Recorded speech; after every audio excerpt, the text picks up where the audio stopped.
हे guys, जय Mahakal. Welcome to your channel MP Aarambh. आज हम स्टार्ट करने वाले हैं सामान्य प्रबंधन, जिसमें हम सामान्य प्रबंधन के सभी टॉपिक को कंप्लीट करेंगे, जो कि हमारे वनडे एग्जाम और जितने भी पटवारी है, कांस्टेबल है, ग्रुप 2, सब ग्रुप 4 में एग्जाम है, उन सभी के लिए जरूरी है जिनमें प्रबंधन आता है। तो चलिए स्टार्ट करते हैं। पहले हम देखते हैं कि हम कौन कौन से टॉपिक पढ़ने वाले हैं। इसमें ये दिए गए हैं टॉपिक, हम इसमें 16 टॉपिक कंप्लीट करेंगे। पहला होगा हमारा प्रबंधन का परिचय, प्रबंधन के सिद्धांत, नियोजन, संगठन, नियुक्तिकरण, नियंत्रण, निर्देशन या फिर डायरेक्टिंग, व्यवसायिक पर्यावरण, प्रबंधन का व्यवसायिक नैतिकता और सामाजिक उत्तरदायित्व, मानव संसाधन प्रबंधन, ग्राहक संबंध प्रबंधन, उपभोक्ता संरक्षण, वित्तीय बाजार एवं वित्तीय प्रबंधन, विपणन एवं विपणन प्रबंधन, लेखांकन, लागत लेखांकन और पिछले वर्षों में जो पूछे गए प्रश्न हैं हम वो कंप्लीट करेंगे। और यदि अभी तक आपने हमारा चैनल सब्सक्राइब नहीं किया है गाइस, तो प्लीज़ पहले चैनल को सब्सक्राइब करें, वीडियो को लाइक करें, कमेंट करें और अपने प्यारे प्यारे फ्रेंड्स के साथ शेयर करें। और प्लीज़ बेल आइकन को ज़रूर प्रेस कर दीजिएगा, जिससे कि आपको हमारे सारे नोटिफिकेशन मिलते रहें। चलिए, आज हमारा पहला टॉपिक है जिसमें हम पढ़ने वाले हैं प्रबंधन एक परिचय। प्रबंधन का अर्थ और परिभाषा। प्रबंधन का सामान्य अर्थ होता है व्यवस्था करना। व्यवसायिक जगत में इसका अर्थ कार्य निष्पादन लिया जाता है, लेकिन संकुचित दृष्टिकोण के प्रबंध में दूसरे व्यक्तियों से काम कराने की जो तकनीक होती है वो क्या कहलाती है? प्रबंधन कहलाती है। हम व्यवसायिक जगत में देखते हैं तो प्रबंधन क्या होता है? कार्य का निष्पादन करना होता है, लेकिन संकुचित दृष्टि से इसका अर्थ होता है दूसरों से काम कराने की तकनीक प्रबंधन कहलाती है। और व्यापक अर्थों में प्रबंधन एक कला और विज्ञान दोनों होता है, जो कि निर्धारित लक्ष्यों की प्राप्ति के लिए भिन्न प्रकार के मानवीय प्रयत्नों से संबंधित होता है। जो क्या होता है? निर्धारित लक्ष्यों को प्राप्त करना और विभिन्न प्रकार के मानवीय प्रयत्नों से संबंध रखता है, और ये क्या है? एक कला और विज्ञान है। अतः स्पष्ट है कि प्रबंधन में नियोजन, संगठन, समन्वय, निर्देशन, नियंत्रण और अभिप्रेरण और नीति निर्धारण आदि सभी सम्मिलित होता है। मतलब प्रबंधन में क्या क्या होता है? नियोजन होता है, संगठन होता है, समन्वय होता है, निर्देशन होता है, नियंत्रण होता है, अभिप्रेरण होता है, नीति का निर्धारण आदि सम्मिलित होता है। प्रबंधन का मकसद ऐसी नीतियों को लागू कराना होता है जो प्रबंधन द्वारा निर्धारित की जाती हैं। प्रबंधन की विचारधारा का इतना विकास हो चुका है कि इसे निश्चित परिभाषा सीमा में बांधा नहीं जा सकता। प्रबंधन की परिभाषा के संबंध में विभिन्न विद्वानों ने अलग अलग या भिन्न भिन्न दृष्टिकोण प्रस्तुत किए हैं। पहले आते हैं हेनरी फ्योल के अनुसार, प्रबंधन का आशय पूर्वानुमान लगाना, नियोजन करना, संगठन की व्यवस्था करना और निर्देशन देना होता है, और समन्वय करना और नियंत्रण करना होता है। मतलब फॉलो करना है भैया इसका सिंपल सा रूल। किसने कहा था? हेनरी फ्योल ने कहा था कि प्रबंधन का आशय पूर्वानुमान लगाना, नियोजन करना, संगठन की व्यवस्था करना, निर्देशन देना, समन्वय करना और नियंत्रण करना होता है। किम्बाल के अनुसार, किम्बाल ने कहा था कि विस्तृत रूप से प्रबंधन उस कला को कहा जाता है जिसके द्वारा किसी भी उद्योग में मानव और माल को नियंत्रित करने के आर्थिक सिद्धांतों को लागू किया जाता है। तो किम्बाल ने क्या कहा था कि जो हमारा प्रबंधन है वह कला है जिसके द्वारा किसी भी उद्योग में मानव और माल को नियंत्रित करने के लिए आर्थिक सिद्धांतों को लागू किया जाता है। कीटनर के अनुसार, प्रबंधन परिवर्तनशील पर्यावरण में सीमित संसाधनों का कुशलतापूर्वक उपयोग करते हुए संगठन के उद्देश्यों का प्रभावी ढंग से प्राप्त करने के लिए दूसरों से मिलकर उनके माध्यम से कार्य कराने की प्रक्रिया होती है। तो कीटनर ने क्या कहा था कि प्रबंधन एक परिवर्तनशील पर्यावरण में शामिल जितने सीमित संसाधन हैं उनका कुशलतापूर्वक उपयोग करते हुए संगठन के उद्देश्यों का प्रभावी ढंग से प्राप्त करने के लिए दूसरों से मिलकर और उनके माध्यम से कार्य कराने की प्रक्रिया क्या कहलाती है? प्रबंधन कहलाती है। पीटर एफ डेकर के अनुसार प्रबंधन प्रत्येक व्यवसाय का गतिशील और जीवनदायक तत्व होता है, जिसके नेतृत्व के अभाव में उत्पत्ति के साधन केवल साधन मात्र ही रह जाते हैं, कभी उत्पादन का रूप नहीं ले सकते। किसने कहा था? पीटर एफ डूकर ने कहा था। डेकर ने क्या कहा था? पीटर एफ डेकर ने कहा था कि जो प्रबंधन है वह प्रत्येक व्यवसाय का क्या है? एक गतिशील और जीवनदायक तत्व है, जिसके नेतृत्व के अभाव में उत्पत्ति के साधन केवल साधन मात्र ही रह जाते हैं, कभी उत्पादन के रूप नहीं ले सकते। अब आते हैं F.W. टेलर के अनुसार प्रबंधन यह जानने की कला होती है कि क्या करना है तथा उसे करने का सबसे उत्तम और सबसे सस्ता उपाय क्या है। तो ये किसने कहा था? F.W. टेलर ने कहा था कि प्रबंधन यह जानने की कला होती है कि क्या करना है सबसे उत्तम और सबसे सस्ता उपाय क्या होगा। प्रबंधन सामान्य अर्थों में क्या होता है? व्यवस्था करना या फिर आयोजन करना होता है, और संकीर्ण अर्थों में देखा जाए तो लोगों से काम कराने की कला को क्या कहा जाता है? प्रबंधन कहा जाता है। पहला प्रबंधन इज इक्वल टू कला प्लस विज्ञान। प्रबंधन की अन्य परिभाषाएं, जो कि जॉर्ज आर टेरी के अनुसार प्रबंधन एक विशिष्ट प्रक्रिया है जिसमें नियोजन किया जाता है, संगठन और क्रियान्वयन और नियंत्रण का समावेश रहता है, और जो दूसरों व्यक्ति और संसाधनों के उपयोग और उद्देश्यों के निर्धारण और निष्पादन के लिए सम्मिलित की जाती हैं। तो इसमें क्या होता है? टेरी ने कहा था कि प्रबंधन एक विशिष्ट प्रक्रिया है जिसमें क्या होता है? नियोजन, संगठन होता है, क्रियान्वयन होता है, नियंत्रण का समावेश किया जाता है, और जो व्यक्ति और संसाधनों के उपयोग द्वारा उद्देश्यों के निर्धारण और निष्पादन के लिए सम्मिलित की जाती हैं। हेरोल्ड कुंट्ज और हीज हैरिक के अनुसार प्रबंधन एक ऐसा पर्यावरण तैयार करना होता है और उसे बनाए रखने की प्रक्रिया है जिसमें लोग समूह में कार्य करते हुए चुनिंदा लक्ष्यों को कुशलतापूर्वक प्राप्त करते हैं। तो हेराल्ड क्यूर्च और हीज हैरिक के अनुसार प्रबंधन क्या है? एक ऐसा पर्यावरण तैयार करना होता है, उसे बनाए रखने के लिए एक प्रक्रिया होती है जिसमें लोगों के समूह में कार्य करते हुए चुनिंदा लक्ष्यों को कुशलतापूर्वक प्राप्त करते हैं। रॉबर्ट एल टेल्वी और एम जॉनी न्यूपोर्ट के अनुसार प्रबंधन को परिभाषित किया गया है कि यह संगठन के परिचालन के नियोजन, संगठन और नियंत्रण की प्रक्रिया होती है। तो ये प्रबंधन क्या होता है? संगठन के परिचालन में नियोजन, संगठन और नियंत्रण की प्रक्रिया होती है जो उद्देश्यों को प्रभावी और कुशलता से पूरा करने के लिए मानव एवं भौतिक संसाधनों के समन्वय के लिए जाना जाता है। तो हमारा प्रबंधन क्या होता है? किसी भी उद्देश्यों को प्राप्त करने के लिए, प्रभावी और कुशलता से पूरा करने के लिए मानव और भौतिक संसाधनों में समन्वय स्थापित करना क्या कहलाता है? प्रबंधन कहलाता है। यह क्या करता है? किसी भी संगठन के परिचालन के नियोजन, संगठन और नियंत्रण की प्रक्रिया होती है। अब आते हैं EFL बेंच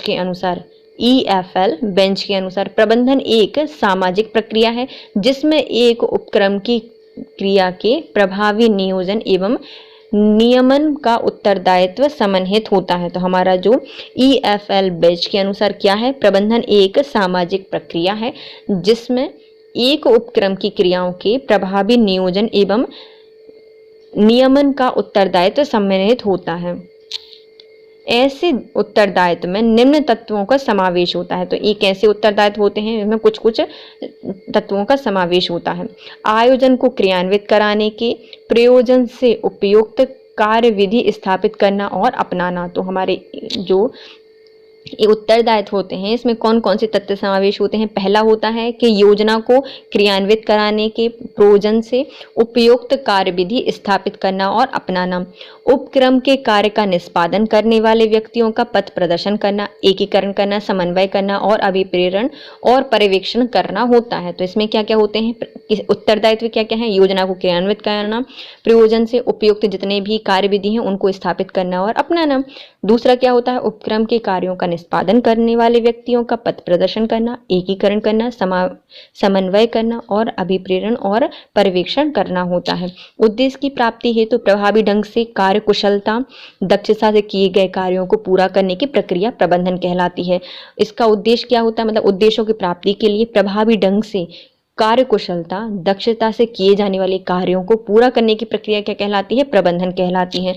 प्रबंधन इज इक्वल टू प्रभावी ढंग प्लस दक्षता, मतलब प्रभावी ढंग से दक्षता के साथ किसी कार्य को करना क्या कहलाता है? प्रबंधन कहलाता है। हेनरी फ्योल के विचार।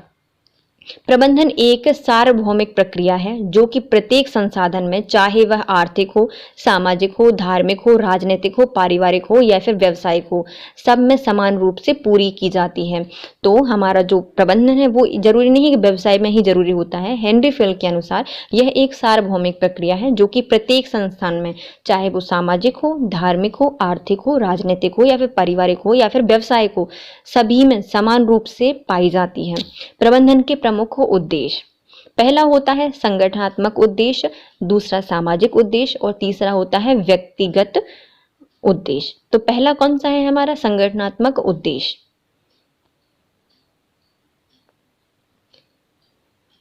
संगठन में भी 3 प्रकार के होते हैं। पहला होती है उत्तरजीविता के लिए, लाभ के लिए और विकास के लिए। कोई भी संगठन होता है 3 ही चीजों के लिए कार्य करता है। उसकी कुछ उत्तरजीविता होती है, लाभ कमाता है और अपने संगठन का क्या करना चाहता है? विकास करना चाहता है। पहला है हमारा उत्तरजीविका। लंबे समय से यह प्रतिस्पर्धी बाजार में विद्यमान है। तो उत्तरजीविता मतलब यह लंबे समय से क्या है? प्रतिस्पर्धी बाजार में विद्यमान है। उत्तर मतलब जीवित है, मतलब लंबे समय से जीवित है। तो उत्तरजीविता मतलब लंबे समय से यह स्पर्धी बाजार में विद्यमान है। अब आता है लाभ। यह निरंतर सफल और उचित संचालन हेतु एक महत्वपूर्ण प्रोत्साहन प्रदान करता है। तो लाभ है, यह हमें रोज मतलब हमेशा यदि मिलता रहेगा तो हम क्या होंगे? हमेशा प्रोत्साहित होंगे और उचित संचालन हेतु महत्वपूर्ण प्रोत्साहन देंगे। जैसे कि अभी हमारा चैनल है, इसमें कम सब्सक्राइबर या फिर ज्यादा सब्सक्राइबर, रोज सब्सक्राइबर होंगे, लाइक होंगे, कमेंट होंगे, सब सजेशन देंगे कि मैम ये वाला सब्जेक्ट क्लिक कराओ, ये वाला सब्जेक्ट कराओ। तो मैं भी क्या करूंगी? जल्दी जल्दी बहुत ज्यादा मोटिवेट होंगी और जल्दी जल्दी सेशंस लाऊंगी और सारे टॉपिक्स कंप्लीट करा दूंगी। तो ये क्या होता है? आपको प्रोत्साहन देता है। लाभ हमें क्या देता है? प्रोत्साहन देता है। हमारा लाभ क्या होगा भैया? आप हमें सब्सक्राइब करो, कमेंट करो, शेयर करो और जल्दी जल्दी से सजेशन दो, तो हम अपने ज्यादा से ज्यादा टॉपिक लेकर आएंगे। क्या होंगे? हम प्रोत्साहित होंगे। तो हमें लाभ क्या करता है? निरंतर सफलता और उचित संचालन हेतु महत्वपूर्ण प्रोत्साहन प्रदान करता है। विकास, किसी संगठन के विकास की सफलता गतिविधियों के विकास और विस्तार से मापी जाती है। कोई भी संगठन है उसकी हम सफलता कैसे पता कर पाएंगे? तो उसका विकास देखते हैं और उसका विस्तार से उसकी सफलता को ज्ञात किया जाता है। अब आता है सामाजिक उद्देश्य। सामाजिक उद्देश्यों में समाज के लिए लाभ का निर्माण किया जाता है। तो देखो पहला क्या था? व्यवसायिक। तो हम किसी अपने संगठन में जो व्यवसाय है उसमें 3 होते हैं। उत्तरजीविका मतलब उसको जीवित रखेंगे, बहुत लंबी समय तक बाजार में प्रतिस्पर्धा में विद्यमान रखना है। लाभ आएगा, निरंतर यदि लाभ होता है तो हमें सफल बनाएगा और हमें जल्दी से उचित संचालित करने के लिए मोटिवेट करेगा। फिर विकास, यह क्या होता है? किसी भी संगठन का विकास ज्ञात करना है तो हम उसमें क्या देखते हैं? उसका विकास और विस्तार का मापन कर लेते हैं, पता चल जाएगा कितना सफल है। फिर आते हैं सामाजिक उद्देश्य। किसी भी समाज के उद्देश्यों में समाज के लिए लाभ का निर्माण करना क्या कहलाता है? सामाजिक उद्देश्य कहलाता है। अब आते हैं व्यक्तिगत उद्देश्य। तो व्यक्तिगत उद्देश्य कर्मचारियों के उद्देश्य जैसे अच्छा वेतन, पदोन्नति, सामाजिक मान्यताएं, स्वास्थ्य, कार्य में परिस्थिति आदि होते हैं। तो किसी व्यक्ति का उद्देश्य क्या होता है? कि उसे अच्छा वेतन मिले, पदोन्नति हो, सामाजिक मान्यताएं हो और स्वास्थ्य कार्य परिस्थितियां हों। अब आता है प्रबंधन की अवधारणा क्या क्या है? तो प्रबंधन की अवधारणाएं, तो इसको भी 2 भागों से बांटा गया है। एक होती है पारंपरिक और दूसरी होती है आधुनिक। तो परंपरागत कौन सी है? तो हमारे परंपरागत है, बहुत लेट हो गए हैं, है ना। तो फैलेट ने दी थी परंपरागत, और न्यू है, नया जमाना है, तो टेलर का जमाना है, तो FM टेलर के द्वारा दी गई थी आधुनिक अवधारणा। तो प्रबंधन की अवधारणा 2 प्रकार से बांटी गई है। पहला है पारंपरिक और दूसरी है आधुनिक। पारंपरिक में कौन सी है? तो लेट हो गई है, फैलेट ने दी थी, जो कि लोगों से कार्य कराने की कला को क्या कहा जाता है? प्रबंधन कहा जाता है। आधुनिक में क्या है? FM टेलर आए और इनने कहा कि प्रबंधन वह क्रिया है जो कि संसाधनों का प्रभावी और कार्यकुशलता के साथ उद्देश्यों को प्राप्त करना, क्या करना? प्रभावी और कार्यकुशलता के साथ उद्देश्यों को प्राप्त करना क्या कहलाता है? प्रबंधन कहलाता है। उद्देश्य सफल मतलब उद्देश्य कैसे होने चाहिए? सरल और स्पष्ट होने चाहिए। प्रबंधन एक जटिल प्रक्रिया और सरल विज्ञान है। क्या है? एक जटिल प्रक्रिया है प्रबंधन, लेकिन क्या है? एक सरल विज्ञान है। प्रबंधन की प्रकृति कैसी है? तो नेचर ऑफ मैनेजमेंट, जीवन के हर क्षेत्र यथा सेवा, सुरक्षा, राजनीति, सामाजिक स्तर आदि में किए जा रहे हैं, जिसका एक मूल प्राकृतिक के विषय में विद्वानों के मध्य मतभेद है। फिर भी प्रबंधन को 2 भागों में विभाजित कर उसको समझा जा सकता है। तो हमारा जो प्रबंधन है वह हर क्षेत्र में है, सेवा, सुरक्षा, राजनीति, सामाजिक, हर स्तर में होता है। इसमें इसकी मूल प्रकृति के विषय में विद्वानों के बीच क्या है, हम मतभेद है, लेकिन हम इसको फिर भी समझ सकते हैं। तो प्रबंधन की प्रक्रिया कैसी होती है, दो प्रकार से हम समझ सकते हैं, कला के रूप में और विज्ञान के रूप में। प्रबंधन कला के रूप में, प्रबंधन ना एक सर्व अर्जित कला है, यह व्यक्तियों को अनुभव और कार्य में दक्षता के माध्यम से प्राप्त होता है। तो कोई भी व्यक्ति में यदि प्रबंधन मैनेजमेंट है वो कैसे सीखता है, तो सर्व अर्जित वाली कला है। यह सिर्फ प्रबंधन ना एक सर्व अर्जित कला है, यह व्यक्तियों को अनुभव कार्यकुशल में दक्षता के माध्यम से प्राप्त होती है। जॉर्ज आर टेरी के अनुसार चातुर्य के प्रयोग से इच्छित परिणाम प्राप्त किए जा सकते हैं, मतलब अपनी बुद्धि के अकॉर्डिंग इसमें अच्छे परिणाम प्राप्त किए जा सकते हैं। दूसरे शब्दों में ज्ञान, अनुभव तथा सिद्धांत एवं कार्यकुशलता के व्यवहारिक सहयोग के माध्यम से वांछित परिणाम प्राप्त करने की कला क्या कहलाती है, प्रबंधन कहलाती है। मतलब आर टेरी ने कहा था कि चातुर्य के प्रयोग से हम उचित या फिर इच्छित परिणाम प्राप्त कर सकते हैं प्रबंधन से, और यह क्या होता है, ज्ञान, अनुभव और सिद्धांत एवं कार्यकुशलता के व्यवहारिक सहयोग के माध्यम से वांछित परिणाम प्राप्त करने की कला क्या कहलाती है, प्रबंधन कहलाती है। कला से संबंधित विशेषताएं, पहला सैद्धांतिक ज्ञान का अस्तित्व, व्यक्तिगत आवेदन के अनुसार और व्यवहार रचनात्मकता के आधार पर। कला के संबंध में विशेषताएं क्या क्या होती हैं, सैद्धांतिक ज्ञान का अस्तित्व होता है, व्यक्तिगत आवेदन के अनुसार होता है, व्यवहार रचनात्मकता पर आधारित होता है। कला की उक्त विशेषताओं से प्रबंधन की विशेषताओं की तुलना की जाए तो यह स्पष्ट होगा कि प्रबंधन में कला के सभी गुण मौजूद होते हैं। प्रबंधन क्या है, एक उक्त विशेषता के संबंध में यदि देखा जाए तो प्रबंधन में कला के सभी गुण मौजूद होते हैं। प्रबंधन द्वारा प्रबंधन के ज्ञान और अनुभव का व्यवहारिक उपयोग किया जाता है। इसके परिणाम स्वरूप संगठन के लक्ष्य की प्राप्ति में इसकी सुगमता होती है। तो हम यदि किसी भी प्रबंधन में प्रबंधन के ज्ञान और अनुभव का व्यवहारिक उपयोग किया जाता है और इसके परिणाम हमें संगठन में क्या होते हैं, लक्ष्य की प्राप्ति होती है और उसे सुगमता प्राप्त होती है। प्रबंध की ये ज्ञान का प्रशिक्षण एवं शिक्षण दिया जा सकता है, लेकिन इसकी सफलता व्यक्ति की बुद्धि, विवेक और कार्यदक्षता पर ही निर्भर करती है। यह कहा जा सकता है कि प्रबंधन एक कला है। पीटर एफ डकर के अनुसार प्रबंधन कला है ना कि विज्ञान। ये किसने कहा था, पीटर एफ डकर ने कहा था कि प्रबंधन क्या है, कला है ना कि विज्ञान है।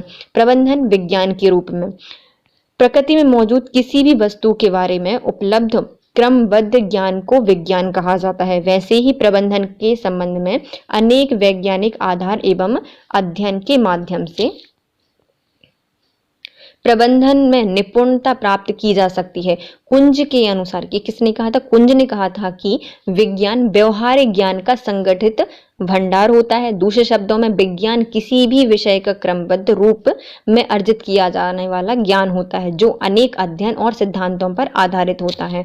तो विज्ञान से संबंधित विशेषताएं क्या क्या हैं, तो पहले होता है प्रयोग पर आधारित सिद्धांत होता है, सर्वव्यापकता होती है और क्रमबद्ध ज्ञान पर आधारित होता है। मतलब यह सब में विद्यमान है, प्रयोग पर आधारित होता है, सर्वव्यापक होता है और क्रमबद्ध होता है।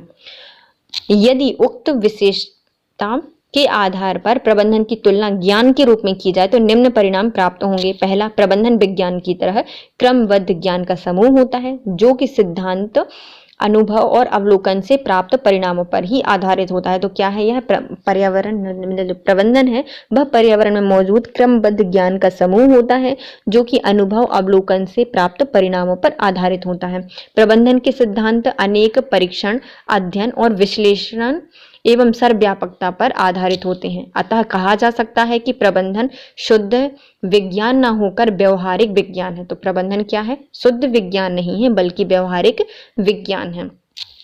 जॉर्ज आर टेरी के अनुसार यह वास्तव में एक सामाजिक विज्ञान है। किसने कहा था, जॉर्ज आर टेरी ने कहा था। टेरी के तुलाव तो ये सामाजिक विज्ञान है। तो प्रबंधन क्या है, एक वास्तव में सामाजिक विज्ञान है।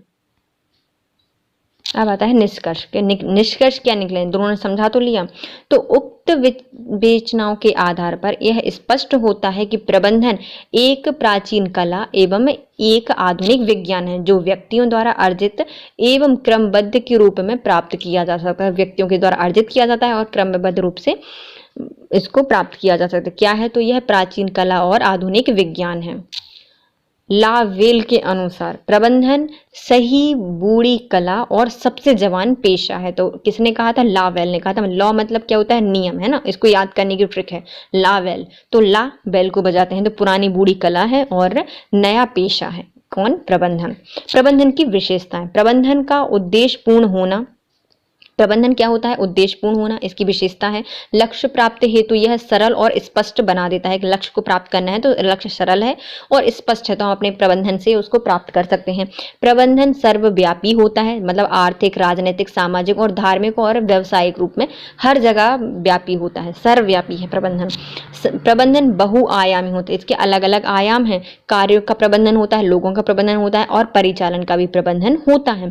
प्रबंधन एक निरंतर चलने वाली प्रक्रिया है और यह गतिशील है। ये नहीं कि अभी चली और रुक गई, नहीं, निरंतर चलती है और गतिशील है।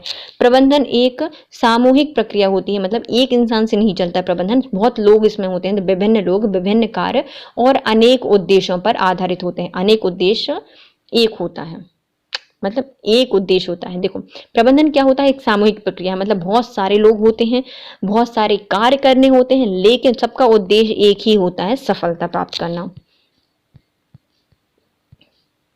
अब आता है प्रबंधन एक अमूर्त शक्ति है या फिर अदृश्य है। तो हमारे जो प्रबंधन होता है वो क्या है? अमूर्त शक्ति है और अदृश्य होती है। यह दिखाई नहीं देगा, परंतु संगठन के कार्य में इसकी उपस्थिति का अनुभव किया जा सकता है। हम जैसे कार्य करते हैं तो इसकी उपस्थिति का अनुभव कर सकते हैं। प्रबंधन का महत्व क्या है? सामूहिक लक्ष्यों की प्राप्ति करना। हमारे लक्ष्य में पहले पता है सरल बना देता है प्रबंधन, है ना, और सरल और स्पष्ट बना देता है। तो पहले प्रबंधन का महत्व क्या है? तो यह क्या करता है? सामूहिक लक्ष्यों की प्राप्ति करने में सहायता करता है, उत्पादकता में बढ़ोतरी करता है, गतिशील संगठन का निर्माण करता है, व्यक्तिगत उद्देश्यों की प्राप्ति करता है। क्या करता है? व्यक्तिगत उद्देश्यों की प्राप्ति करता है, प्रतिस्पर्धा में बढ़त करता है और निर्धारित लक्ष्यों की प्राप्ति में सहायक भी होता है। तो 6 इसके महत्वपूर्ण कार्य होते हैं प्रबंधन की। पहला महत्व क्या है? यह सामूहिक लक्ष्यों की प्राप्ति करता है। प्रबंधन के द्वारा व्यक्ति सामूहिक लक्ष्यों के निर्धारण और उन लक्ष्यों को कुशलतापूर्वक प्राप्त करने में सहायक होता है। क्या करता है? सामूहिक लक्ष्यों का निर्धारण करता है और उन लक्ष्यों को कुशलतापूर्वक प्राप्त करने में सहायक होता है। उत्पादकता में बढ़ोतरी। कुशल प्रबंधन द्वारा प्रबंधन में वृद्धि की, मतलब उत्पादकता में वृद्धि की जा सकती है तथा न्यूनतम लागत पर अधिकतम उत्पादन हासिल किया जा सकता है, जिससे संगठन के लाभों में वृद्धि होती है। गतिशील संगठन का निर्माण। प्रबंधन के द्वारा एक गतिशील एवं उद्देश्यपूर्ण संगठन का निर्माण किया जाता है जो अपने लक्ष्यों के प्रति सदैव सजग रहता है। व्यक्तिगत उद्देश्यों की प्राप्ति। कुशल प्रबंधन के द्वारा व्यक्ति अपने व्यक्तिगत उद्देश्यों की प्राप्ति कर सकता है। प्रतिस्पर्धा में बढ़त। तो ये क्या करता है? बाजार में प्रतिस्पर्धी स्वरूप में बने रहने के लिए एक कुशल प्रबंधन सदैव आवश्यक होता है। निर्धारित लक्ष्यों की प्राप्ति में सहायक। उचित प्रबंधन द्वारा पूर्व नियोजित लक्ष्यों को प्राप्ति में सहायता मिलती है तथा कब, कैसे, किस प्रकार से कार्य हो यह और कैसे किया जाए जिससे निर्धारित लक्ष्यों को कम समय में और न्यूनतम लागत पर प्राप्त किया जाए, यह हमें कौन बताता है? प्रबंधन बताता है और प्राप्त भी करा देता है लक्ष्य को। प्रबंधन के कार्य क्या होते हैं? Work of management. प्रबंधन के कार्यों के संबंध में विद्वान सदैव एक मत नहीं रहे हैं, उनके मध्य सदैव एक विवाद का ही विषय रहा है। प्रबंधन के प्रमुख कार्य कौन हो? किसी घटनाक्रम में सदैव सर्वप्रथम 1916 में हेनरी फेयोल ने प्रबंधन के कार्यों का प्रतिपादन किया था और प्रबंधन के प्रमुख 5 कार्य बतलाए थे। कितने बताए थे? 5 कार्य बताए थे। किसने कहा था? हेनरी फेयोल ने कहा था कि भैया इनको फॉलो करो और अपना लक्ष्य प्राप्त कर लो। तो कौन कौन से थे 5 कार्य? पहला था हमारा प्लानिंग करना, फिर ऑर्गेनाइजिंग करना, स्टाफिंग करना, डायरेक्टिंग करना और कंट्रोलिंग करना। 5 नियम थे। पहला नियोजन, संगठन, नियुक्तिकरण, निर्देशन और नियंत्रण। लूथर गुलिक के प्रबंधन के 8 कार्य थे। तो हमारे हेनरी फेयोल ने कितने दिए थे? 5 दिए थे। भैया 5 फॉलो करो, तुम्हारी फिंगर्स कितनी है? 5 हैं, तो इनको फॉलो करो और अपने लक्ष्य को प्राप्त करो। लेकिन मतलब लूथर गुलिक ने क्या किया? भैया नहीं, 8 हैं। कितने हैं? 8 हैं। तो मतलब ठाठ से आओ और लेके जाओ, गुडविल लेके जाओ। तो गुलिक ने कितने दिए थे? 8 दिए थे। पहला कौन था? पहला प्लानिंग या नियोजन, संगठन, नियुक्तिकरण, संचालन मतलब ऑपरेटिंग, समन्वय कोऑर्डिनेशन, रिपोर्टिंग आर, और बजटिंग, इनने कितने दिए थे? 8 दिए थे। किसने? लूथर गुलिक के द्वारा कितने प्रबंधन के सिद्धांत दिए गए थे? तो इनने 8 दिए थे। पहला कौन सा था? Planning, organisation, staffing, reporting, coordination, operating, coordination, reporting और बजटिंग। अब आते हैं हेरोल्ड स्मिथ ने प्रबंधन के प्रमुख 4 सिद्धांतों को मान्यता दी है या फिर कार्यों को मान्यता दी है। किसने दी है? हेरोल्ड स्मिथ ने 4। हेरोल्ड, इनने एक कम ही कर दिया। पहला कौन सा था? प्लानिंग, दूसरा संगठन या ऑर्गेनाइजेशंस, एकीकरण मतलब सेंट्रलाइजेशन और मापन। इनने कितने दिए हैं? 4 दिए हैं। किसने दिए हैं? ये स्मिथ हेरोल्ड ने दिए हैं। हेरोल्ड स्मिथ के द्वारा दिए गए हैं। तो 3 लोगों ने अभी तक कार्य बताए हैं। कौन से? तो हेनरी फ्यूल ने कहा था कि 5 कार्य हैं। फिर आते हैं गुलिक, क्या नाम था इनका? लूथर गुडलिक था। इनने कहा था कि 8 हैं। फिर आते हैं हेरोल्ड स्मिथ, जिनने कहा था कि 4 से प्रमुख कार्य होते हैं किसी भी प्रबंधन की। तो जो हमारे हेनरी फ्यूल थे, इनने 5 कौन कौन से कहा था? इनने कहा था प्लानिंग होती है, ऑर्गेनाइजेशन होता है, स्टाफिंग होती है, डायरेक्टिंग होती है और कंट्रोलिंग होती है।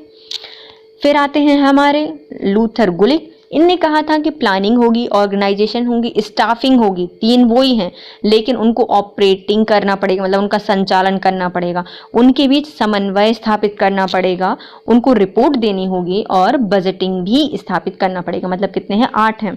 फिर आते हैं हेरोल्ड स्मिथ, इनने कहा था कि नहीं भैया, प्रबंधन की 4 कार्य होते हैं, जो कि हैं प्लानिंग करना, ऑर्गेनाइजेशन करना, सेंट्रलाइजेशन करना और एवोल्यूशन करना। अब आते हैं प्रबंधन के क्षेत्र। प्रोफेसर न्यूमैन के अनुसार प्रबंधन एक व्यापक सामाजिक प्रक्रिया है। तो प्रारंभ जो प्रबंधन है वो कोई ऐसी छोटा मोटा नहीं है, बल्कि एक व्यापक है और सामाजिक प्रक्रिया है। इसमें उत्पादन प्रबंधन होता है, क्रय प्रबंधन होता है, विपणन प्रबंधन होता है, रख रखाव का प्रबंधन किया जाता है, कार्मिक प्रबंधन होता है, वित्त का प्रबंधन होता है, कार्यालय प्रबंधन होता है और किसका होता है? डेवलपमेंट प्रबंधन होते हैं। कितने प्रकार के होते हैं? 8 होते हैं। ये किसने बताए थे? ये बताया था प्रोफेसर न्यूमैन ने। इनने कहा था कि प्रबंधन एक व्यापक सामाजिक प्रक्रिया है, जिसमें क्या होता है? पहला होता है उत्पादन का प्रबंधन किया जाता है। किसी भी उत्पादन को बाजार की मांग के अनुरूप होना चाहिए। कोई भी उत्पादन है बाजार की मांग के अनुसार है तो क्या होता है? प्रबंधन, उत्पादन प्रबंधन होता है। फिर आता है क्रय प्रबंधन, कच्चे माल की गुणवत्ता और विशेषताओं का निर्धारण, आपूर्ति का निर्धारण, समय से आपूर्ति करना क्या कहलाता है? क्रय प्रबंधन कहलाता है। परचेस मैनेजमेंट क्या कहलाता है? कच्चे माल की गुणवत्ता, विशेषता का निर्धारण करना, उनकी आपूर्ति का निर्धारण करना और समय में आपूर्ति देना, ये सब हमारे क्रय प्रबंधन के अंतर्गत आते हैं। विपणन प्रबंधन, इसमें उपभोक्ता की जरूरत की पहचान करना होता है और बाजार का विश्लेषण करना होता है। इसमें क्या होता है? जो कस्टमर है उनकी जरूरत की पहचान करना होता है और बाजार का क्या करना होता है? विश्लेषण करना होता है। रख रखाव का प्रबंधन, रख रखाव का आशय होता है कि उपकरणों को काम करने की स्थिति में रखने के लिए नियमित पद्धतिगत प्रक्रियाओं का पालन करना, अच्छी गुणवत्ता वाले उत्पादों का उत्पादन जारी रखने हेतु नियमित निरीक्षण करना और समायोजन की आवश्यकता होती है। तो रखरखाव का प्रबंधन क्या है? कोई भी उपकरण है उनको काम करने की स्थिति में रखने के लिए उनको नियमित जितनी पद्धतिगत प्रक्रिया के द्वारा उनका पालन करना पड़ता है, अच्छी गुणवत्ता वाले उत्पादों का उत्पादन करना होता है, नियमित निरीक्षण करना होता है और समायोजन की आवश्यकता होती है। कार्मिक प्रबंधन, मानव संसाधन प्रबंधन, कार्मिकों कोई भर्ती चयन करता है, प्रशिक्षण देता है और विकास करता है। जितने भी कार्मिक हैं उनकी क्या करता है? भर्ती करता है, चयन करता है, प्रशिक्षण देता है और विकास करता है। वित्तीय प्रबंधन, इसमें क्या होता है? वित्त के स्रोतों का निर्धारण करता है, वित्त की प्राप्ति करता है और निवेश का निर्णय करता है। तो कहाँ से वित्त के स्रोत का निर्धारण करना है, वित्त की प्राप्ति करना है और निवेश का भी निर्णय करना है, जो वित्त प्रबंधन हो गया। कार्यालय प्रबंधन में कार्य में जितने भी है कार्यालय प्रबंधन करता है। और विकास प्रबंधन, यह प्रक्रिया जिसके द्वारा प्रबंधन अपने प्रबंधकीय कौशलों को सीखते हैं और उसे अधिक उन्नत बनाते हैं। तो क्या होता है? विकास मतलब डेवलपमेंट करना, जो आपके कौशल हैं हम उनको और सिखाएंगे और अच्छा बनाएंगे, उनको अधिक उन्नत करने का मैनेजमेंट क्या कहलाता है? डेवलपमेंट मैनेजमेंट कहलाता है। प्रबंधन के स्तर, प्रबंधन एक सार्वभौमिक शब्द है जिसे किसी उद्यम के संबंध में समूह में एक दूसरे लोगों द्वारा कुछ कार्य करने और कराने के लिए उपयोग में लाया जाता है। तो प्रबंधन क्या होता है? यह एक सार्वभौमिक शब्द है जिसे किसी उद्यम में संबंधों के समूह में एक दूसरे से कुछ काम कराने और करवाने में उपयोग में लाया जाता है। प्रत्येक व्यक्ति का संबंध की इस श्रृंखला में किसी न किसी विशेष कार्य को पूरा करने के लिए उत्तरदायित्व तो होता है। तो कोई भी संगठन होता है, किसी भी एक पूरी चेन है, उसमें हर व्यक्ति किसी न किसी कार्य को करने के लिए क्या होता है, उत्तरदायित्व होता है उसका। इस उत्तरदायित्व को पूरा करने के लिए उसे कुछ अधिकार दिए जाते हैं, जिससे कार्य निर्णय का अधिकार। तो क्या होते हैं, जो प्रबंधन होता है उसमें अलग अलग हर व्यक्ति का अपना एक कार्य होता है, उसका खुद का उत्तरदायित्व होता है और कुछ उसको अधिकार भी दिए जाते हैं, जिनको जैसे कि क्या हो गया हमारे कार्य में अधिकार में क्या होता है, निर्णय लेने का अधिकार, कि भैया वो अपना जो काम कर रहा है वो उसमें खुद निर्णय ले सकता है। तो प्रबंधन के मुख्यतः 3 स्तर माने जाते हैं। पहला होता है उच्च स्तरीय प्रबंधन, मध्यम स्तरीय प्रबंधन और होता है निम्न स्तरीय प्रबंधन। तो प्रबंधन के स्तर कितने हैं, 3 होते हैं। तो जो पहला होता है उच्च स्तरीय प्रबंधन, मतलब सबसे ऊंचाई पर स्थित होता है। तो इसमें क्या होते हैं, संचालक मंडल होता है, प्रबंधक संचालक होते हैं और प्रमुख प्रबंधक इसी के अंतर्गत आते हैं। कौन कौन आता है, संचालक मंडल होता है, प्रबंधक संचालक होते हैं और मुख्य प्रबंधक इसमें होते हैं। फिर आता है मध्यम स्तरीय प्रबंधन, इसमें कुछ प्रबंधक होते हैं, उनके भी उप प्रबंधक होते हैं और सहायक प्रबंधक इसके अंतर्गत होते हैं। फिर आते हैं निम्न स्तरीय प्रबंधन, इसमें अधीक्षक होते हैं, पर्यवेक्षक होते हैं और फोरमैन होते हैं। कौन कौन होते हैं, अधीक्षक, पर्यवेक्षक और फोरमैन होते हैं। तो प्रबंधन के कितने स्तर होते हैं, 3 स्तर होते हैं। पहले स्तर में आते हैं सबसे उच्च प्रबंधन स्तर होता है, इसमें हमेशा संचालक मंडल आता है, प्रबंधक का संचालक आता है और मुख्य प्रबंधक आते हैं। फिर होता है मध्यम स्तरीय प्रबंधक, इसमें आते हैं प्रबंधक, उप प्रबंधक और उनके भी सहायक प्रबंधक। फिर होता है निम्न स्तरीय प्रबंधक, इसमें आते हैं अधीक्षक, पर्यवेक्षक और फोरमैन। उच्च स्तरीय प्रबंधन, इसमें क्या होते हैं, हमेशा टॉप लेवल मैनेजमेंट है। तो इसमें जो टॉप लेवल के जो सदस्य होते हैं वो इसके अंतर्गत होते हैं, जैसे कि अध्यक्ष, सीईओ, संस्थापक, निर्देशक, प्रमुख परिचालन अधिकारी। कौन कौन होते हैं टॉप लेवल मैनेजमेंट में, अध्यक्ष होता है, सीईओ होता है, संस्थापक होता है, निर्देशक होता है, मुख्य परिचालन अधिकारी होता है। ये संगठन के वरिष्ठ कार्यकारी अधिकारी होते हैं, जिन्हें विभिन्न नामों से पुकारा जाता है। ये क्या है, वरिष्ठ कार्यकारी अधिकारी होते हैं। उच्च प्रबंधन विभिन्न स्तर के प्रबंधकों की टीम होती है। इनका मूल्य कार्य संगठन के कुल उद्देश्यों को ध्यान में रखते हुए विभिन्न तत्वों में एकता और विभिन्न विभागों में कार्य का समायोजन स्थापित करना होता है। जो मुख्य या जो उच्च प्रबंधन अधिकारी होते हैं वो क्या होते हैं, प्रबंधकों की एक टीम होती है, जिनका मुख्य कार्य क्या होता है, संगठन के जो उद्देश्य हैं, पूरे उद्देश्य, कुल उद्देश्य हैं, उनको ध्यान में रखते हुए तत्वों में एकता स्थापित करना, विभिन्न विभागों में कार्य में सामंजस्य स्थापित करने का कार्य इनका होता है, टॉप लेवल मैनेजमेंट का होता है। इन अधिकारियों की समूचे कार्य होते हैं, जैसे कि यह क्या करता है, निर्णयात्मक होते हैं, विचारात्मक होते हैं और विश्लेषणात्मक प्रकृति के होते हैं। तो हमारे जो अधिकारी होते हैं उच्च लेवल वाले, वो कैसे होते हैं, निर्णय लेते हैं, विचार करते हैं और विश्लेषण करते हैं। क्या करते हैं, निर्णयात्मक होते हैं, विचारात्मक होते हैं और विश्लेषणात्मक प्रकृति के होते हैं। उच्च स्तर के प्रबंधक संगठन के कल्याण और निरंतरता के लिए जिम्मेदार होते हैं, मतलब संगठन का कल्याण देखते हैं और उसको निरंतरता बने रहे इसके लिए हमेशा जिम्मेदार रहते हैं। व्यवसाय के सभी कार्य और उनके समाज के प्रभाव के लिए कौन उत्तरदायी होता है, तो टॉप लेवल के मैनेजमेंट के जो मैनेजर होते हैं वो होते हैं। तो प्रबंधन के जो कार्य हैं, सभी कार्य हैं और समाज में उसका प्रभाव क्या पड़ रहा है उसके लिए कौन उत्तरदायी होता है, ना मध्य होता है ना लो लेवल वाला होता है, हमेशा टॉप लेवल मैनेजर या मैनेजमेंट होता है। एक बृहद व्यावसायिक उपक्रम के उद्देश्य एवं नीतियों का निर्धारण संचालन मंडल द्वारा किया जाता है। तो कोई बृहद एक व्यावसायिक उपक्रम है, उसके उद्देश्य और नीतियों का जो निर्धारण है, कौन कौन सी नीति और उद्देश्य निर्धारण करना है, उनको संचालित कैसे करना है, तो ये कौन करता है, टॉप लेवल मैनेजमेंट करता है। बजट का अनुमोदन, मतलब ये कौन कौन से कार्य करते हैं, तो पहला होता है हमारे बजट का अनुमोदन करते हैं, योजना और परिणामों की समीक्षा करते हैं कि ये योजना है और ये परिणाम निकले हैं, तो इसकी समीक्षा करते हैं। महत्वपूर्ण मामलों के विषय में विचार और विमर्श करते हैं, आय का उचित वितरण करते हैं और ट्रस्टी के रूप में कार्य करते हैं। मुख्य अधिशासी का चयन करते हैं, उपक्रम के उद्देश्यों का निर्धारण करते हैं, व्यवसाय में दीर्घकालिक स्थायित्व प्रदान करते हैं और ये संगठन के मुख्य उद्देश्यों का भी निर्धारित करते हैं। चलिए देखते हैं कि टॉप लेवल के करते नहीं, पहले हम मध्यम स्तर की पढ़ लेते हैं। तो अब आते हैं मध्यम स्तरीय प्रबंधक। यह मंडल के प्रमुख एवं उपमंडल प्रमुख होते हैं। क्या होते हैं? मंडल प्रमुख होते हैं और उपमंडल प्रमुख होते हैं। यह विभागीय प्रमुख जैसे खरीदी प्रमुख होते हैं, विक्रय प्रमुख होते हैं, प्रबंधक होते हैं, वित्त प्रबंधक होते हैं और कार्मिक प्रबंधक होते हैं। तो ये कौन कौन से विभाग के जो प्रबंधक होते हैं वो मध्यम प्रबंधक के अंतर्गत आते हैं, जैसे कि खरीद का प्रबंधक, बिक्री का प्रबंधक, वित्त प्रबंधक और कार्मिक प्रबंधक। यह क्या होते हैं? संयंत्र अधीक्षक भी इसी के अंतर्गत आते हैं। सामान्यतः इन्हें विभाग प्रमुख कहा जाता है। यह उच्च प्रबंधक एवं निम्न स्तर के प्रबंधक के बीच की कड़ी होते हैं।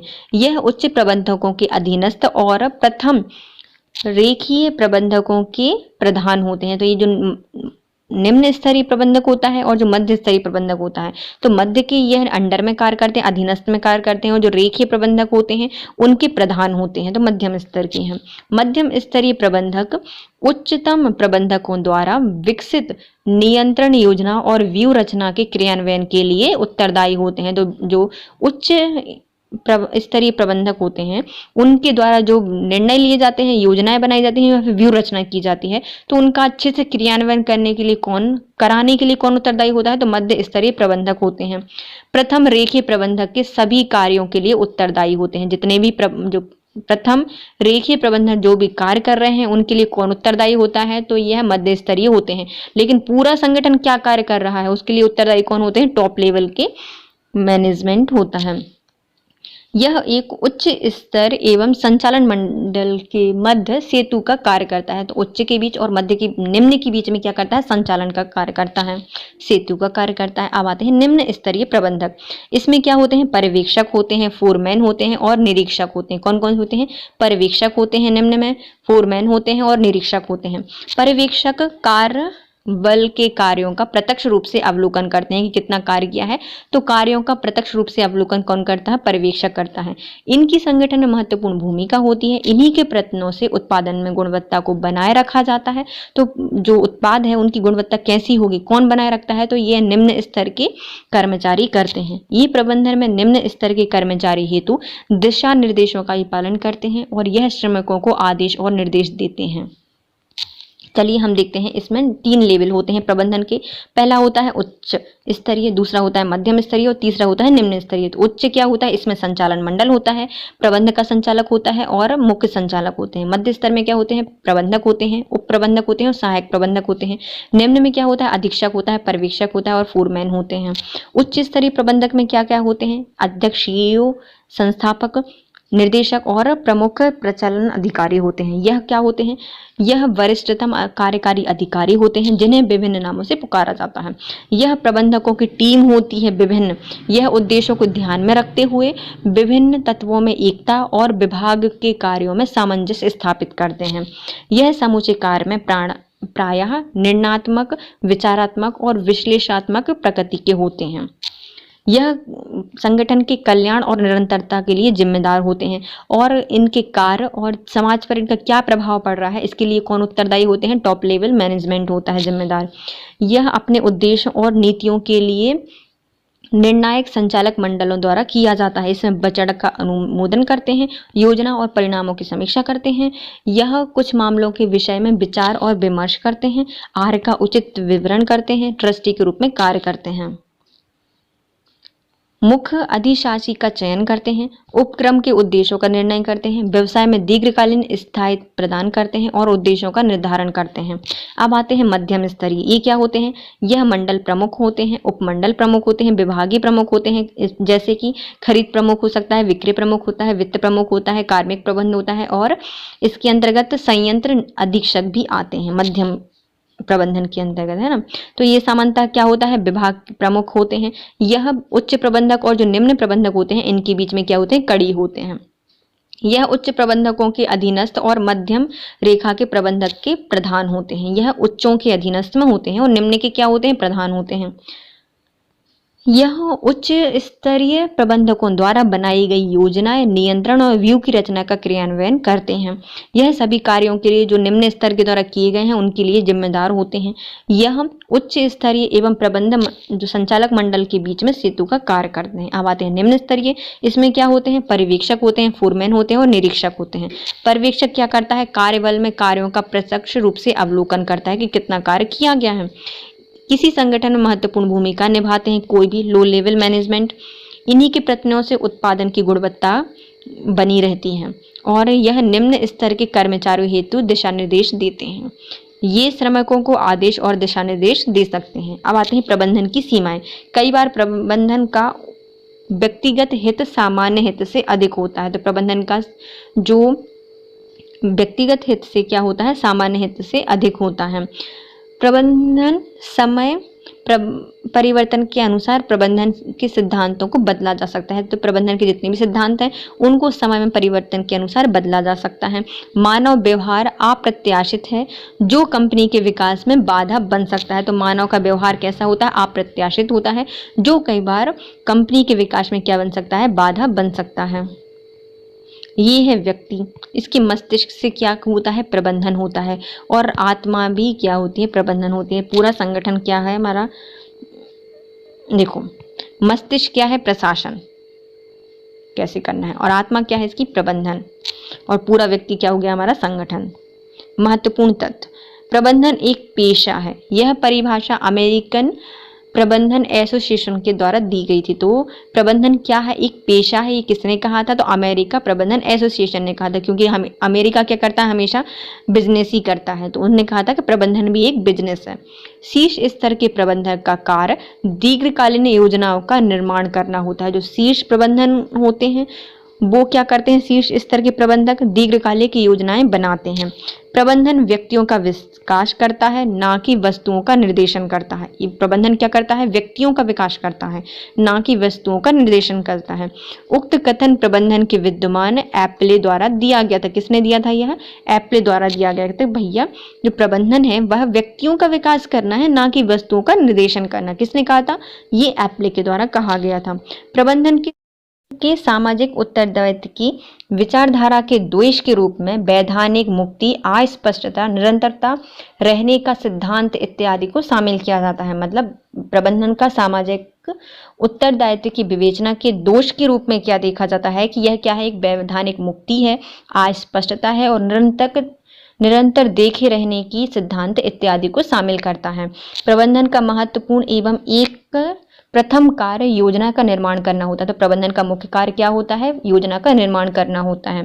प्रबंधन के सिद्धांत सार्वभौमिक होते हुए भी उन्हें जड़त्व लागू नहीं किया जा सकता। तो हमारे जो प्रबंधन होते हैं इनके सिद्धांत कैसे होते हैं? सार्वभौमिक होते हैं और इन्हें जड़त्व लागू नहीं किया जा सकता। कथन यह किसका है? हेनरी फ्योल का है और प्रबंधन के संबंध में इन्होंने कहा था कि हेनरी फ्योल ने क्या कहा था कि जो प्रबंधन है वह सार्वभौमिक है, होते हुए भी इन्हें जड़त्व लागू नहीं किया जा सकता।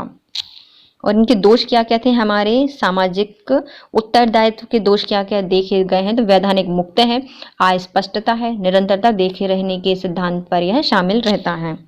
अब आता है हमारा इसके पहली यूनिट से संबंधित एमसीक्यूज। प्रबंधन क्या है? तो प्रबंधन एक विज्ञान और कला है, दोनों है। तो प्रबंधन क्या है? एक विज्ञान के रूप में भी देखी जाती है क्योंकि ये व्यापक है, और कला भी है जो कि हमें सीखने से प्राप्त होती है। प्रबंधन कहाँ आवश्यक होता है? तो हमारा प्रबंधक उच्च स्तर पर आवश्यक होता है, मध्य स्तर में भी होता है और निम्न स्तर में भी होता है। तो प्रबंधक तीनों स्तर में ही आवश्यक होता है। प्रबंधन किस प्रकार की इकाई होती है? तो प्रबंधन है एक कार्यात्मक इकाई है। कार्य करवाने की प्रक्रिया, कार्य करने की प्रक्रिया क्या कहलाती है? प्रबंधन कहलाती है। तो क्या है? ये कार्यात्मक इकाई होती है। प्रबंधन कौन से लक्ष्य प्राप्त करने में मदद करता है? जो प्रबंधन होता है वो किस प्रकार के लक्ष्यों को प्राप्त करने में मदद करता है? तो ये व्यक्तिगत लक्ष्यों को प्राप्त करने में और संगठनात्मक लक्ष्यों को प्राप्त करने में मदद करता है। प्रबंधन एक महत्वपूर्ण कार्य है। तो जो प्रबंधन है वो कैसा कार्य होता है? तो प्रबंधन एक योजना बनाने का कार्य है। क्या करता है? प्रबंधन योजना का निर्माण करता है। मध्यम स्तरीय प्रबंधक होते हैं वह उसमें कौन शामिल नहीं होता? तो जो मध्यम स्तरीय प्रबंधक होते हैं इसमें कौन सहायक नहीं होता? तो इसमें खरीद प्रबंधक होते हैं, विक्रिय प्रबंधक होते हैं, सहायक प्रबंधक होते हैं, लेकिन जो सुपरवाइजर होते हैं वह मध्यम स्तरीय प्रबंधक नहीं होता। वह प्रबंधन अधिकारी का विकास है, ना कि वस्तुओं का निर्देशन। यह किसने कहा था कि प्रबंधन क्या करता है, व्यक्तियों का विकास करता है, ना कि वस्तुओं का। ये कहा था एप्ले ने। किसने कहा था, एप्ले के द्वारा कहा गया था। प्रबंधन के कितने स्तर होते हैं, तो प्रबंधन के होते हैं मुख्यतः 3 स्तर, उच्च स्तरीय, मध्य स्तर और निम्न स्तर। निम्नलिखित में कौन सा प्रबंधन का कार्य नहीं होता, तो प्रबंधन क्या करता है, नियोजन करता है, प्रबंधन संगठन करता है और समन्वय करता है, लेकिन लेखांकन नहीं करता। प्रबंधन कौन सी चुनौतियों का सामना करने में मदद नहीं करता, तो हमेशा प्रबंधन है वह अलग अलग चुनौतियों को फेस करने में, सामना करने में मदद करता है, लेकिन कौन सी नहीं करता, तो यह वैश्वीकरण में उत्पन्न करता है, उदारीकरण से उत्पन्न समस्याओं का सामना करने में सक्षम बनाता है, तकनीकी बनाता है, लेकिन प्राकृतिक आपदाओं में हम प्रबंधन कहाँ क्या कर सकते हैं, नहीं लगा सकते प्रबंधन। निम्नलिखित में कौन सा प्रबंधन का स्तर नहीं होता, तो उच्च होता है, निम्न होता है, मध्य होता है, मुख्य नहीं होता। मुख्य कौन सा होगा, मुख्य नहीं होता।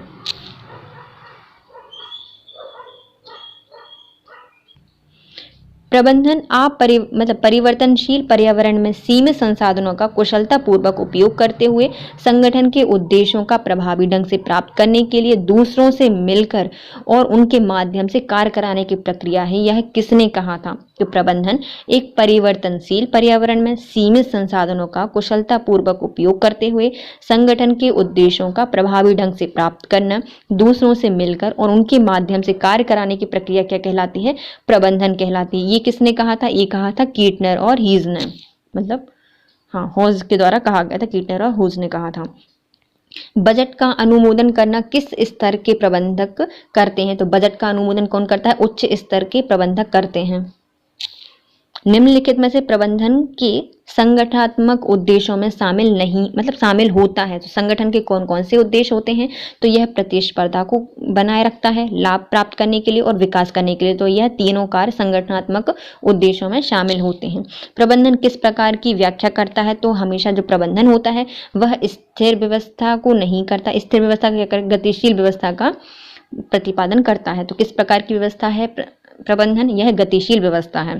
प्रबंधन में सामाजिक उत्तरदायित्व की भावना क्या है, तो प्रबंधन में जो सामाजिक उत्तरदायित्व है इसमें क्या होता है, इसमें व्यवसाय और समाज दोनों के हित निहित होते हैं। सामाजिक उत्तरदायित्व क्या होंगे, व्यक्तिगत और व्यवसाय और समाज के दोनों के हित निहित होते हैं। उद्देश्य द्वारा प्रबंधन व्यक्तियों को अभिप्रेरित करने में असफल रहा है। यह किसका सिद्धांत था कि उद्देश्यों के द्वारा प्रबंधन व्यक्तियों को अभिप्रेरित करने में असफल रहा है। ये कहा था हमारे किसने, हेनरी लुविन्स ने। किसने कहा था, हैरी लुविन्स ने कहा था कि प्रबंधन उद्देश्यों द्वारा प्रबंध व्यक्तियों को अभिप्रेरित करने में असफल रहा है, तो ये कहा था हेनरी लुविन्स ने। डैश को प्रबंधन का सर्वोच्च कार्य माना गया है, तो हमारा जो प्रबंधन होता है उसका मुख्य कार्य क्या होता है, प्लानिंग करना या फिर नियोजन करना। प्रबंधन का अर्थ पूर्वानुमान लगाना होता है, संगठन करना होता है, निर्देशन देना होता है, समन्वय और नियंत्रण करना होता है। यह किसने कहा था, तो प्रबंधन का जो कार्य होता है वह पूर्वानुमान लगाना होता है, संगठन करना होता है, निर्देशन करना होता है, समन्वय करना होता है, नियंत्रण करना होता है। ये कहा था हमारे फेयोल ने, हेनरी फेयोल के द्वारा यह कहा गया था। सामाजिक उत्तरदायित्व की विचारधारा के दोष क्या है, तो सामाजिक उत्तरदायित्व की विचारधारा के दोष हैं, यह वैधानिक मुक्त है, अस्पष्ट है और निरंतर देखे रहने का सिद्धांत है। उपयुक्त सभी। तो सामाजिक उत्तरदायित्व की विचारधारा के दोष क्या क्या हैं, तो यह वैधानिक मुक्त है, अस्पष्ट है और निरंतर देखे रहने का सिद्धांत है। प्रबंधन से संबंधित सही विकल्प का चयन करना है, तो प्रबंधन क्या है, यह एक सामूहिक प्रयास का समन्वय है, तो ये सही है। प्रबंधन एक प्रकार का पेशा है। प्रबंधन संसाधनों का सदुपयोग संभव बनाता है, तो क्या करता है, संसाधनों का सदुपयोग संभव बनाता है, ये भी सही है। प्रबंधन एक पेशा है, यह कथन किसका है, तो जो प्रबंधन है वो क्या है, एक पेशा है। ये किसने कहा था, तो ये कहा था हमारे अमेरिकन प्रबंधन एसोसिएशन ने कहा था कि प्रबंधन एक पेशा है। निम्नलिखित में से किन योजनाओं का निर्माण शीर्ष स्तर के प्रबंधकों द्वारा किया जाता है, तो हमारे किस प्रकार की योजनाओं का निर्माण शीर्ष स्तर के प्रबंधक करते हैं, तो ये होते हैं दीर्घकालिक की योजनाएं जो होती हैं उनका जो निर्माण है वो कौन करते हैं? शीर्ष स्तर के प्रबंधक करते हैं। निम्नलिखित में से किस प्रशिक्षण में कौन एक कर्मचारियों को उनकी समस्याओं को सफलतापूर्वक समाधान करने के लिए तैयार करता है? तो ऐसा कौन सा प्रशिक्षण होता है जो कि किसी भी कर्मचारियों को उनकी समस्याओं को सफलतापूर्वक समाधान करने में सहायता करता है? तो ये होता है उनका समस्या समाधान प्रशिक्षण। संगठन के लक्ष्यों को प्राप्त करने के लिए योजना और कार्य नीतियों को लागू कराने के लिए निम्नलिखित में कौन जिम्मेदार होता है? तो संगठन के लक्ष्यों को प्राप्त करने के लिए योजना और कार्य नीतियों को लागू कराने के लिए कौन जिम्मेदार होता है? तो ये होते हैं हमारे मध्यम स्तर के प्रबंधक। नीतियां कौन बनाते हैं? ये योजना बनाते हैं उच्च स्तर के। कार्य कौन करते हैं? निम्न स्तर के। लेकिन उनको करवाता कौन है? तो ये करवाते हैं मध्य स्तर के प्रबंधक। प्रबंधन सबसे बूढ़ी कला और सबसे जवान पेशा है, ये किसने कहा था? तो प्रबंधन सबसे बूढ़ी कला और सबसे जवान पेशा है, ये कहा था लावेल के द्वारा। किसने कहा था? लावेल ने कहा था। प्रबंधन के सिद्धांत सार्वभौमिक होते हुए भी उन्हें जड़त्व लागू नहीं किया जा सकता, यह कथन किसका था? तो प्रबंधन के सिद्धांत सार्वभौमिक होते हुए भी उन्हें जड़त्व लागू नहीं किया जा सकता, ये कहा था हमारे हेनरी फ्योल द्वारा। प्रबंधन यह प्रबंधक को कुशल कब कहा जाता है? तो कोई भी प्रबंधक कब कुशल होता है? जब वह समय पर कार्य पूरा कर लेता है। तो ये नहीं समय पर कार्य नहीं, वह लागत के अनुसार कार्य करता है, नहीं, जब वह न्यूनतम लागत पर कार्य पूरा कर लेता है, कम लागत लगाई और पूरा कार्य कर लिया, तो उसे क्या कहा जाता है? कुशल प्रबंधक कहा जाता है। प्रबंध का वह कौन सा स्तर होता है जो प्रत्यक्ष कार्यबल के साथ अंतःक्रियाएं नहीं करता? तो ऐसा कौन सा प्रबंधन होता है या कौन सा स्तर होता है प्रबंधन का जो कि प्रत्यक्ष कार्यबल के साथ अंतःक्रिया नहीं करता? तो ये होते हैं हमारे उच्च स्तर के प्रबंधक। प्रबंधक आमतौर पर किस क्रम के प्रारंभकारी कार्य करता है? तो जो प्रबंधन होता है आमतौर पर कौन से कार्य करता है? तो यह संगठन करता है। पहले तो नियोजन करेगा, पहले नियोजन करता है, फिर संगठन करता है, फिर उनको नेतृत्व करता है और फिर नियंत्रण करता है। ये क्वेश्चन था, देखो ये वाला, जो कौन से ऐसे प्रबंधक स्तर है जो कि हमारे प्रत्यक्ष कार्यबल के साथ अंतःक्रिया से नहीं जुड़े होते?